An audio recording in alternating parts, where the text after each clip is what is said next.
For the last 10 days left for your CSIR Chemical Sciences examination, what are the key areas that you must explore?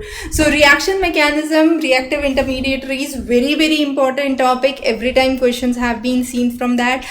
Coordination chemistry, thermodynamics, reagents, spectroscopy, chemical bonding, quantum chemistry, then organometallics, pericyclic, photochemistry and stereochemistry are some of the questions, some of the sections where substantial questions are being asked. Now again, if you have a specialization in physical, organic or inorganic, based on that you would start your preparation upfront. But yes, these are some of the topics that we have recommended that you must cover. Again, going through the past questions would give you a comprehensive understanding and a practice. So you have the complete content which has been given here across the three disciplines. Now practicing those questions in which you have a specialization, of course, would not benefit you that, but those sections in which you actually aren't good but you have to do core questions from part B, it's better to focus on those ideas. So let's say if you are good at physical, it's better to practice a lot of inorganic or organic at that time, because the compulsory section would have questions from all the three sections.